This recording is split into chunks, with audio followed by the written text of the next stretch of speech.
Hello, my name's Stuart. I'm a classical record collector. I also sell classical records from my website, lpclassical.co.uk. So, auctions as a possibility to buy classical records. Somebody asked me to look into auctions. They sent me some links to some online auctions. I spent a bit of time looking through those links and checking through the auctions, and I really didn't find anything that was of any interest. Yes, I did find some classical records, but really what was in those boxes of classical records, from what I could see, would really not be worth bidding on.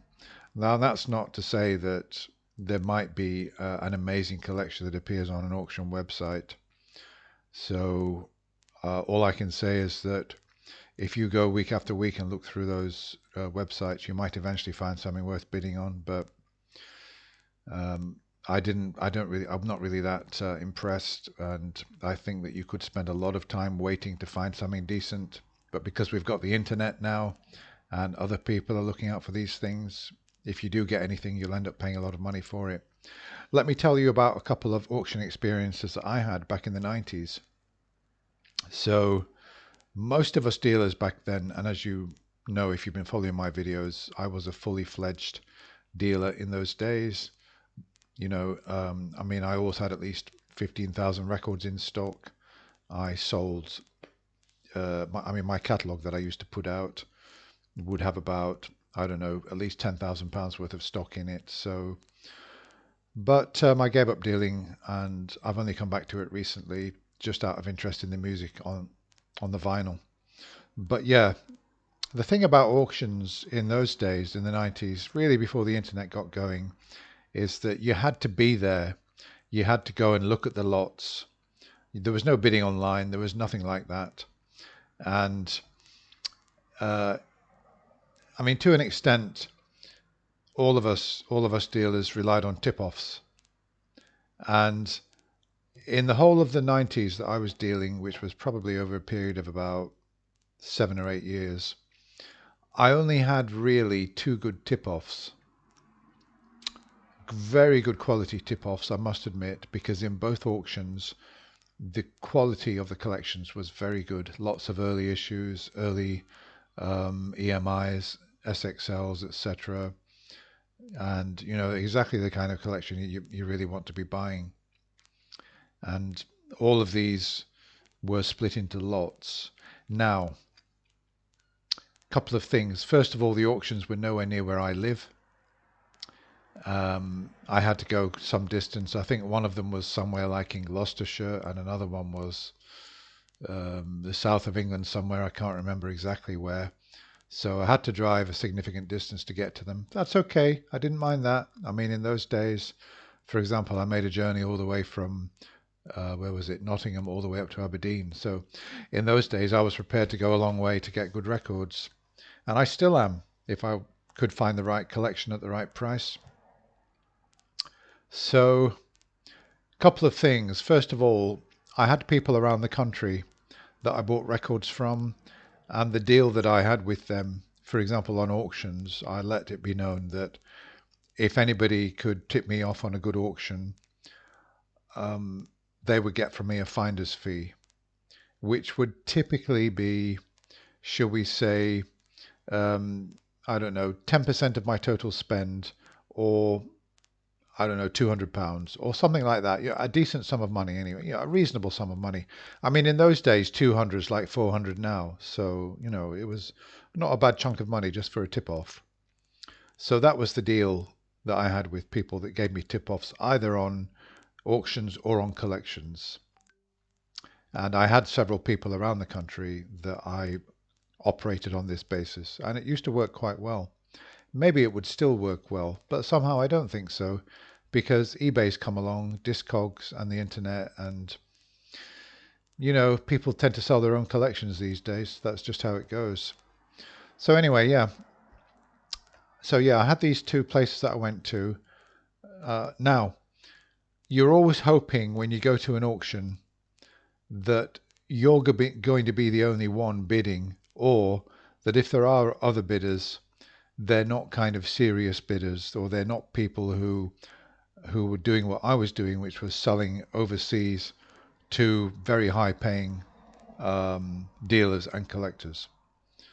You want somebody to be arriving who maybe is selling to somebody else, or maybe is, selling to somebody who's selling to somebody else, somebody like me, for example. You don't want to get down there and find out that there's exactly the same dealer as me, somebody else that also sells to top dollar payer in the Far East. That's not what you want to happen. So, okay, the first auction I went to, it was really good. There was about 1,000 records. It was split into lots in brown boxes of, shall we say, 50, 60 records a piece. And in all of every single box was bristling with early stereos and good records. And I calculated on each one and I thought, right, I'm prepared to pay, shall we say, up to £150 for this box, or even 200. I noted down each lot, what I was prepared to go up to. So yeah, I could still make money paying £200 for a box of 60 records. There were enough in there to justify that. I didn't want to have to pay that much, but I had to. I'd gone there to do well, and if I had to pay 200 to get that box, then I'd pay that 200 because I could still make good money. And I wanted to come back with a result. Nobody wants to waste time. So yeah, the bidding started, and I knew from the first round of bidding that I was going to do really well that day, that I was going to have to pay very little for the records, and I was going to make an absolute killing. And the way it worked out was there were one or two people bidding against me, but the bid started off at, say, £15, 15. I would look around to see if anybody else bid. Somebody else's hand would go up, and, then the bid's in.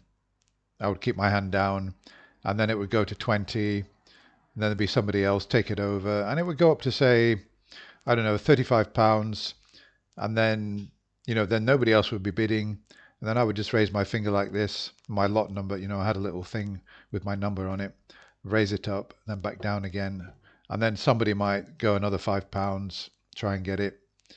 And then I would sort of shrug my shoulders, going once, going twice. Then I would sort of then just do this.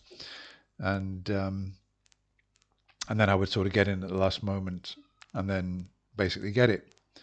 So instead of paying 200, I'd only had to pay about £40 for each of those boxes, some of them less than that. So I'd done really well. I only had to pay maybe a quarter of what I was prepared to pay, and that was an absolutely fabulous day out. Yeah, so that one went absolutely superbly well. It was just bad luck for the seller of those records that I'd had a tip off, but there was nobody else there really that was in my league, and I just absolutely cleaned up. That was the same place where I saw a collection of about 1 or 2,000 Penguin Classics in mint condition that I now regret thinking, oh, I probably should have had those books. No, it would have been amazing to have all those Penguin Classics. Okay, yeah, so that went really well. Okay, so what happened, what didn't go so well was the next auction. Oh yeah, just to say that I gave my runner, we used to call them runners in those days. We had runners, dealers did. We had people that ran around looking for classical records, and yeah, so my runner, I paid him about, I don't know, £300 or something. So I mean, even so, it was still a really good deal for me. Good condition and everything, superb. Yeah, so the next one was, I think this is the one in Gloucester. I went down there and I'd had a tip off in advance that there were one or two other dealers that I knew, and I knew that one of them had sent somebody along to look at these records and bid on his behalf. Well, my heart sank a little when I found out about that. But I still decided to go along because I knew that there might be other people there who would be bidding against me, and that I might have to pay quite a bit of money to get them, depending on what they were. So I went in and I saw other people going through the records, and one or two of them looking quite serious. I thought, oh God, I've got really stiff competition today. So I looked at them and they were pretty good. There were some really good records there, really good early Columbias and Yeah, it was a really, really good collection. As good as, if not better than the first auction that I did where I got them for hardly anything. This was a different ball game. I knew it was going to be tough. I wasn't really good at bidding in auctions. And when you've got people who they've got an upper limit and they're prepared to go all the way and even a bit beyond that, then it makes it really difficult. But however, I must say that, I mean, like for example, one box I worked out was prepared to pay up to £300 for it because it had so many fantastic records in there that I ended up paying near enough that amount of money for that box because it had like a Kogan in it and it had some fantastic records in it. I just had to have it, and there were runners there were other dealers in there who were bidding, and they were bidding me all the way up to the hilt, and I won every single box. I got every last record. I got the whole lot, and I think I spent about £3,000, which like in today's money is sort of 7,000. But I did get them all, and I was happy to get them all. But yeah, I was disappointed that I had to pay that amount of money for them. But I knew that, I knew that I could flip them around for more than double that if I just picked out the best of them and sold them to my Oriental customers who would visit me. I knew that I could triple or treble my money straight away. So I was okay about that.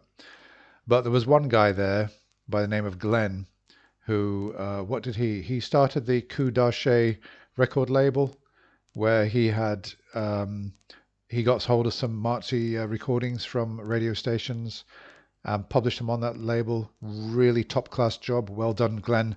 If you're out there, I salute you for doing that job. I mean, you did an absolute top rate job on that, on those Marzi recordings. I'm sad to say that I bought one of your records, which I'm really glad about, the Ravel Violin Sonata with Marzi. I'm sad to say that I got into trouble with money about 15 years ago when I was married, and I had to sell that record with some others. I got £100 for it, by the way, and I bought it from your company for about £25, brand new.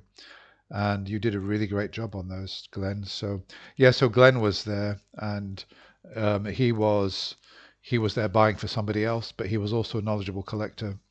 And he came to me and congratulated me on getting the whole lot. And he asked me very politely, he said he's a collector, and there was one record that he particularly wanted. I can't remember what it was. I think it was a George Sell on Columbia or something like that. Maybe it wasn't. But he said he particularly wanted this one.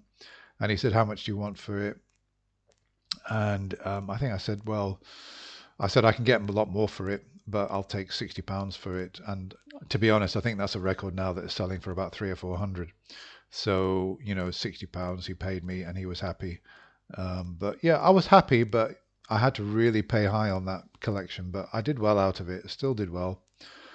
But yeah, it depends on who turns up, and getting quality leads like that are really difficult because I've seen some absolute junk in auctions. I've seen absolute rubbish. But when I've had tip-offs and I've had to travel, on those two occasions I did well. But I've been to other auctions, where I haven't had so far to go, just local auctions. I've had a look in and, oh, there's a box of records, or there's a few hundred records, and just an absolute load of rubbish.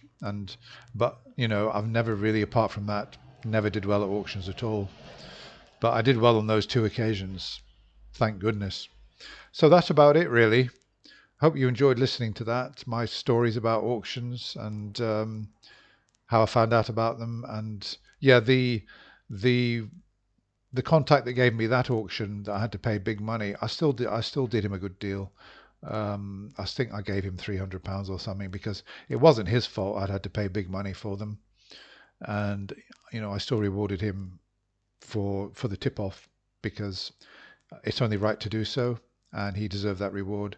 And obviously, I was hoping that he would provide me with more leads in the future. So, okay, well, that's about it. Thank you very much for watching. But online auctions in the modern world, or modern auctions, unless you can get really good tip off, forget it. Thanks a lot. I'd like to hear your auction stories if you've got any. Goodbye for now.